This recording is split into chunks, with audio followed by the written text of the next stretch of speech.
Tras años casada con los Pei, ni un solo hijo has podido dar. Y ahora pones excusas. No voy a tolerar que cocinar te canse. Ve ahora mismo.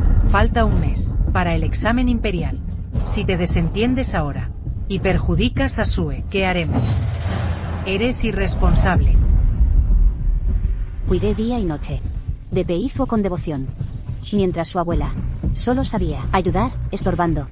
Su propio padre nunca cumplió su rol, ni siquiera ayudó.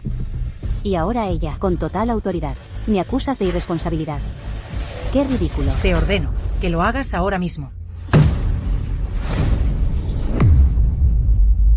No soy sirvienta de los Pei, ni soy la madre de Peizuo.